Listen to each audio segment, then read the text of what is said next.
வணக்கம் மக்களே. இந்த வீடியோவில் காஞ்சிபுரம் மாவட்டத்தில் அமைந்திருக்கக்கூடிய கருக்கினில் அமர்ந்தவள் அம்மன் ஆலயம் பற்றி தான் பார்க்க போகிறோம். வாங்க பார்க்கலாம். காஞ்சிபுரம் பஞ்சபூத தலங்களில் பூமி தலம். இத்தலத்தில் சிவத்தலங்கள், விஷ்ணு தலங்கள் என பல 100 கோவில்கள் அமைந்துள்ளன. அப்படிப்பட்ட காஞ்சிபுரத்தை காக்கும் காவல் தெய்வமாக திகழும் ஓர் அம்மன் ஆலயம் ஒன்று உண்டு. அதுதான் அருள்மிகு காஞ்சி கருக்கினில் அமர்ந்தவள் அம்மன் ஆலயம். காஞ்சிபுரம் தெற்கு பட்டடை கிராமத்தில் கிராம தேவதையாக அமைந்துள்ளது இந்த ஆலயம். மகேசனிடம் சாகாவரம் பெற்ற மகிஷாசுரன் முனிவர்களையும் பக்தர்களையும் பயமுறுத்தி அழிக்க நினைத்ததால் அவனை சம்ஹாரம் செய்ய அனைத்து சக்தி தெய்வங்களும் சேர்ந்து ஒரே சக்தியாக உருவெடுத்ததாக சொல்கின்றன புராணங்கள். பனை மரத்தை கருக்கு மரம் என்றும் அழைப்பர். அதேபோல் நள்ளிரவு நேரத்துக்கு கருக்கு நேரம் என்று பெயர். பனைமரத்தின் கீழே நடு இரவில் தாமரை பீடத்தின் மீது அமர்ந்து மகிஷாசுரனை சம்ஹாரம் செய்ததால் அம்பாளுக்கு கருக்கினில் அமர்ந்தவள் என்கிற திருநாமம் ஏற்பட்டது. இந்த கோவிலின் தலவிருட்சமாக பனைமரம் திகழ்கிறது.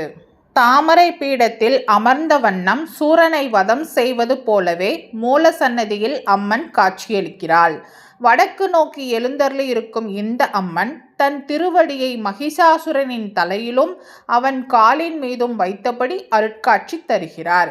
தலையை சற்றே இடதுபுறம் சாய்த்தபடி கையில் திரிசூலம் ஏந்திய கோலத்தில் விற்றிருக்கிறாள் அன்னை. இந்த திருக்கோலமே தரிசிப்பவர்களை பரவசப்படுத்தும். அன்னையின் பராக்கிரமம் விளங்கும். மனதின் பிணிகள் ஓயும். ஈசன் இங்கே வேதபுரீஸ்வரராக சந்நிதி கொண்டு அருள் புரிகிறார். இந்த ஈசனை வணங்க கல்வி கேள்விகளில் மேன்மை உண்டாகும். இக்கோவிலின் மூலவர் கருவறை 1500 ஆண்டுகளுக்கு முன்பு பல்லவர்களின் ஆட்சி காலத்தில் கட்டப்பட்டது என்கிறார்கள். அந்த அளவுக்கு பழமையும் பெருமையும் வாய்ந்த ஆலயம் இது. இந்த ஆலயத்தில் சூரிய பகவான் 7 குதிரைகள் பூட்டிய ரதத்தில் அமர்ந்து காட்சியளிப்பது சிறப்பு. எனவே இதை பாஸ்கர கஷேத்திரம் என்றும் சொல்கிறார்கள். இங்கு வந்து வழிபட்டால் சூரிய திசை நடப்பவர்களின் வாழ்க்கை நலமாகும். அரசு வேலை தேடுபவர்களுக்கு அதற்குரிய வாய்ப்புகள் தேடி வரும் என்பது நம்பிக்கை. மேலும் ஆரோக்கியம் அருள்பவரும் சூரியனே என்பதால் இங்கு வந்து கருக்கினில் அமர்ந்த அம்மனையும் சூரிய பகவானையும் வழிபட்டால் நோய்களிலிருந்து நிவாரணம் விரைவில் கிடைக்கும் என்கிறார்கள் பக்தர்கள். ஆடி மாதத்தில் ஆடிப்பூரம் விழா இங்கே விமர்சையாக கொண்டாடப்படுகிறது. ஆடி மாதம் கடைசி செவ்வாய்க்கிழமை இரவு அம்மன் வீதி உலா வருகிறாள். ஆடியில் 5 வெள்ளிக்கிழமைகளிலும் சிறப்பு அலங்காரங்கள் செய்யப்படுவதுடன் 5 ஞாயிற்றுக்கிழமைகளில் மாலை நேரத்தில் அம்மனுக்கு ஊரணி பொங்கல் வைத்து பம்பை, உடுக்கை, சிலம்பம் இசைத்து பூஜைகள் நடத்தப்பெறும்.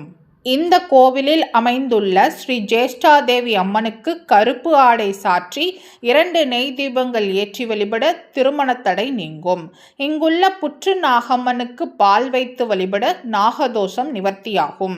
மேலும் திருமண தடை உள்ளோர், குழந்தை வரம் வேண்டுவோர், நாகதோஷம் உள்ளவர்கள் மற்றும் மனசஞ்சலம் கொண்டோர் இந்த அம்மன் பாதத்தில் வைத்து பூஜித்த எலுமிச்சம்பழத்தை எடுத்துச் சென்று தங்கள் வீட்டு பூஜை அறையில் வைத்து வழிபட நினைத்தவை கைகூடும் என்பது ஐதீகம். வாய்ப்பிருக்கும் அன்பர்கள் ஒருமுறை காஞ்சிபுரம் சென்று இந்த அம்மனை தரிசனம் செய்து வாருங்கள். வாழ்க்கை வளமாகும், நலமாகும். இந்த வீடியோ உங்களுக்கு பிடிச்சிருந்தா லைக் பண்ணுங்க, ஷேர் பண்ணுங்க, சப்ஸ்கிரைப் பண்ணுங்க. மறக்காம அடுத்து எந்த கோவிலை பற்றி பார்க்கலான்றதை கமெண்ட்ல சொல்லுங்க. நன்றி மக்களே.